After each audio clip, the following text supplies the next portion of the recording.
नमस्कार किसान साथियों, कैसे हैं आप सभी। आशा करते हैं बहुत ही बढ़िया होंगे, स्वस्थ होंगे, मस्त होंगे। स्वागत है आपके अपने यूट्यूब चैनल किसान मीडिया में। और मैं आपका दोस्त मिस्टर विकास विद्यार्थी बीएससी एग्रीकल्चर से हाजिर हूं आपकी सेवा में एक और नया वीडियो लेकर के किसान साथियों। और आप लोग देख रहे हैं देश का नंबर 1 चैनल किसान मीडिया किसान साथियों।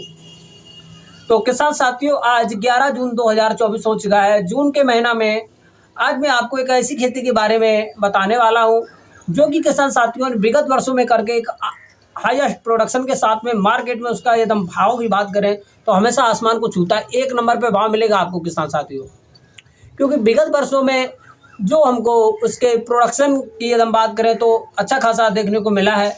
लेकिन किसान साथी उस फसल की खेती कम करके, और जो किसान भाई कम करते हैं उस फसल की खेती, उनको लाखों में मुनाफा होता है किसान साथियों। तो ऐसी आप लोग जान ही गए होंगी, ऐसी सिर्फ और सिर्फ दलहनी फसलें हैं। अब दलहनी फसलों में से एक है जो सबसे ही अच्छी उच्च क्वालिटी पर रहती है, एक नंबर पर अरहर की खेती। अरहर की खेती एक ऐसी खेती है किसान साथियों जो मार्केट में एक अच्छा भाव दे करके जाती है। अब हम वर्तमान में एकदम अरहर की दाल की बात करें किसान साथियों तो लगभग में 200 और 220 रुपए के आसपास में आपको इसका भाव देखने को मिल जाएगा। क्योंकि अरहर है वो किसान साथी इसको कम करते हैं। इसके कुछ मुख्य रीज़न है, यदि आप हमसे कमेंट में पूछेंगे तो मैं इसके के लिए एक फुल वीडियो बना दूंगा। यदि हम इसके रीज़न बताएंगे तो हमारा जो वीडियो है वो बड़ा हो जाएगा किसान साथियों। तो मैं सिर्फ आज अरहर की खेती के बारे में बात करेंगे, लागत से लेकर के और फायदा तक पॉइंट बाय पॉइंट करेंगे विश्लेषण से बात की। अरहर की आप बुवाई कब करेंगे, 1 एकड़ में कितना बीज डालेंगे, कब उसमें पानी लगाएंगे, कौन कौन सी खाद डालेंगे, और किसान साथियों जो मुख्य टॉपिक पर विश्लेषण होते हैं वो पॉइंटों पर करेंगे हम आपसे बातचीत।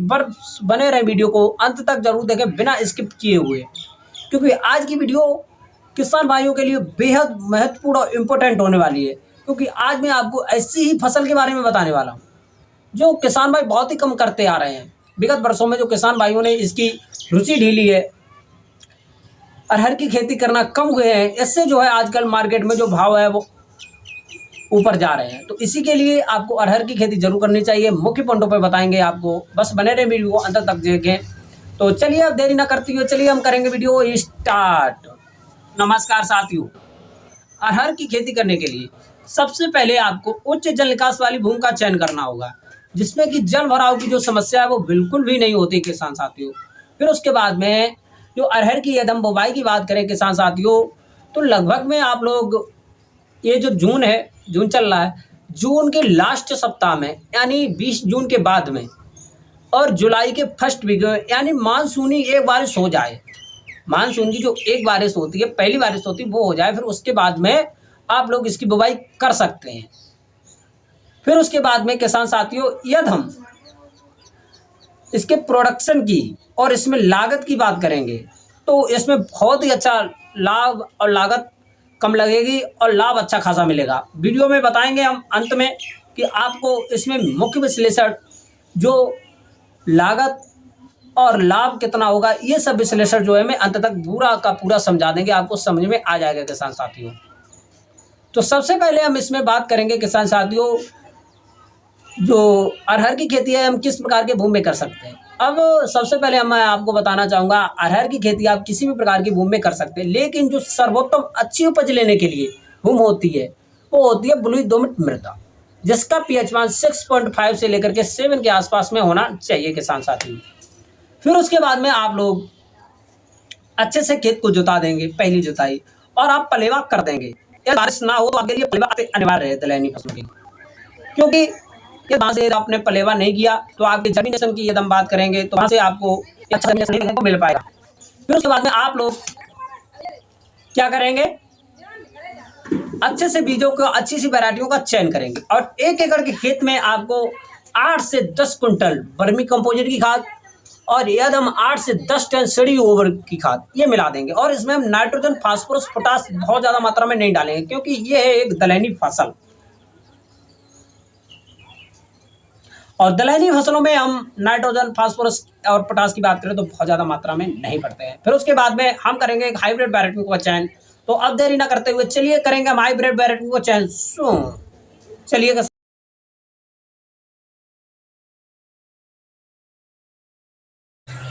तो किसान साथियों, ये है अरहर की एक हाइब्रिड वैरायटी है महोदया 51। ये जो वैरायटी है अरहर की एक हाइब्रिड वैरायटियों में से एक चुनिंदा हाइब्रिड वैरायटी है। ये जो है कम समय में तैयार हो जाती है, लगभग में 140 से लेकर के 150 दिन के आसपास में तैयार हो जाती है किसान साथियों। फिर उसके बाद में ये है मारुति ICP 8863। ये भी एक अरहर की हाइब्रिड वैरायटी है। इसकी क्वालिटी बहुत ही बढ़िया होती है और क्वालिटी के अनुसार ही मार्केट में इसके रेट तय होता है किसान साथियों। ये है एग्रीवी कंपनी का सुरभि वैरायटी।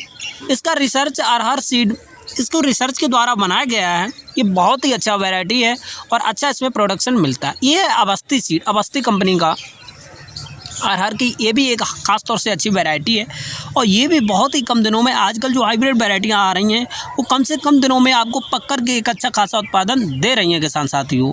फिर उसके बाद में आप 1 एकड़ में लगभग में भाई 5 से लेकर के 7 और 8 किलो के आसपास में 1 एकड़ खेत के लिए आपको बीज की आवश्यकता पड़ेगी और जून के लास्ट सप्ताह में और जुलाई के प्रथम सप्ताह में इसकी आप बुवाई कर देंगे। प्रति एकड़ में लेन बाई लेन की दूरी की यदि हम बात करें किसान साथियों, लगभग में 1 फुट यानी 12 इंच से लेकर के 15 इंच के लेन बाई लेन की जो दूरी है होनी चाहिए और प्लांट बाई प्लांट की भी दूरी इसी के अनुसार लगभग में 10 से लेकर के 12 इंच के हिसाब से ही रहना चाहिए, क्योंकि आजकल जो अरहर के पौधे हैं वो अच्छे खासे बड़े हो जाते हैं, फसलने लगते हैं किसान साथियों।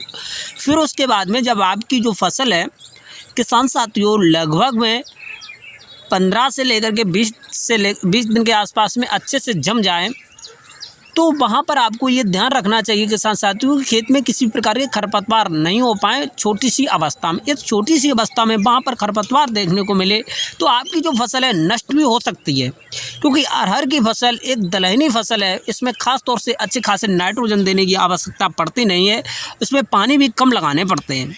तो किसान साथियों, अरहर की खेती में आपको बहुत सारे पानी नहीं देने की ज़रूरत पड़ेगी, बस लगभग में 20 से 25 दिन के अंतराल पर थोड़ा थोड़ा पानी लगा दीजिएगा यदि बारिश ना हो तब।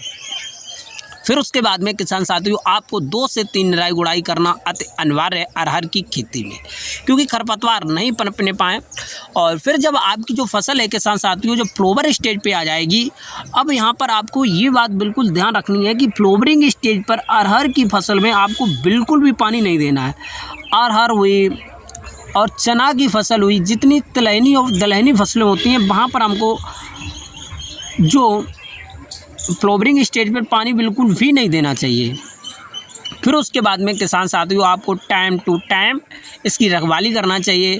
और अरहर की जो खेती है किसान साथियों थोड़ा वक्त लेती है तैयार होने में, लगभग में 130 से लेकर के 50 और 60 दिन के आसपास में तैयार हो जाती है हर एक वैरायटियों के अनुसार। अब हर एक वैरायटियाँ कोई 10 दिन अगैती होती हैं, कोई 10 दिन पचैती होती हैं, यही इसका मार्कर रूल होता है किसान साथियों। आप अरहर की खेती करके 1 एकड़ खेत में लगभग में 8 से लेकर के 10 और 12 कुंटल के हिसाब से आपको उत्पादन मिल जाएगा, अच्छे से बताए हुए पॉइंटों के अनुसार यदि आप खेती करेंगे तब। अब हर एक वैरायटियों का थोड़ा थोड़ा कम और ज़्यादा प्रोडक्शन आपको मिलता है। ये कोई एक अनुमानित प्रोडक्शन है और ये कोई एक संभावता प्रोडक्शन है और इसमें कोई लिखित या मान्य नहीं दर्शाया गया है। इसमें थोड़ा बहुत कम या ज़्यादा भी हो सकता है किसान साथियों, क्योंकि बताए हुए पॉइंटों के अनुसार ये अच्छी वैरायटियों लगाएंगे तब आपको एक अच्छा खासा प्रोडक्शन देखने को मिल पाएगा। और यदि आप हमसे कमेंट में पूछेंगे किसान साथियों, कुछ हाइब्रिड वैरायटियाँ एक्स्ट्रा मैं आपको बताऊंगा और नेक्स्ट वीडियो भी बना करके दूंगा किसान साथियों। और आप लोग वीडियो अच्छी लगा करें तो हमारे वीडियो को लाइक एक प्यारा सा ज़रूर कर दिया करें। कमेंट में हमको आपके खेत में कौन सी फसल लगी हुई है आप हमसे कमेंट में बता सकते हैं, जिससे कि मैं किसान भाइयों को आपका पब्लिक डाटा बता दें कि उस क्षेत्र में कौन कौन सी फसलें लगी हुई हैं। और फ्लोवरिंग स्टेज पर ख़ास तौर से ध्यान रखना है किसान साथियों, क्योंकि फ्लोवर स्टेज मेन स्टेज होती है दलहनी और तिलहनी फसलों में, और ख़ास तौर से दलहनी फसलों में फ्लोवर स्टेज, और वहाँ पर जो दलहनी फसलों में सबसे ही ज़्यादा कीटों का प्रकोप होता है। अब अरहर के फसल में कौन कौन से कीट लगते हैं जिससे कि हमारी फसल नष्ट भी हो सकती है, इसके के लिए मैं आपके लिए खास वीडियो बना करके दूंगा किसान साथी। और किसान भाइयों ने हमारे पास कमेंट भी किए थे कि रोगों के ऊपर वीडियो बना करके दें। तो आपको रोगों से खेती को ज़रूर बचाना है, ख़ासतौर से अरहर की खेती को। अब दलहनी जो फसलें हैं आजकल इसी वजह से कम हो रहे हैं क्योंकि इसमें रोगों का प्रकोप अच्छा खासा देखने को मिल रहा है, जिससे कि हमारी फसल नष्ट हो जाती है। यदि आप अच्छे बताए हुए पॉइंटों के अनुसार खेती करेंगे तो आप देख सकते हैं किस प्रकार से इसमें फलियाँ लदी हुई हैं, क्योंकि इसमें अच्छा खासा प्रोडक्शन होने लगा है। क्योंकि आजकल हाइब्रिड वैरायटियाँ आने लगी हैं। पहले जो था हाइब्रिड वैरायटियाँ नहीं थी, प्रोडक्शन कम होता था और किसान भाइयों को फायदा की जगह पर घाटा भी देखने को मिल जाता था। तो वहाँ से किसान भाइयों ने धीरे धीरे अरहर की खेती कम कर दी थी, लेकिन अब विगत वर्षों में जो अच्छा खासा प्रोडक्शन हाइब्रिड वैरायटियों से मिला है वो बहुत ही अच्छा आपको देखने को मिला है, और जिससे कि आप अच्छा खासा प्रोडक्शन ले सकते हैं। 1 एकड़ के खेत में एकदम लागत की बात करें किसान साथियों तो लगभग में वही 15 से लेकर 20,000 रुपये के आसपास में, और एकदम इसके प्रति एकड़ में लाभ की बात करें किसान साथियों तो आपको अच्छा खासा लाभ देखने को मिलेगा। और अरहर का जो रेट है किसान साथियों वो लगभग में 15 से लेकर के 16,000 प्रति कुंटल के हिसाब से आपको देखने को मिल रहा है प्रत्येक मार्केट में। इसी प्रकार की वीडियो देखने के लिए हमारे यूट्यूब चैनल को लाइक करें, कमेंट करें, शेयर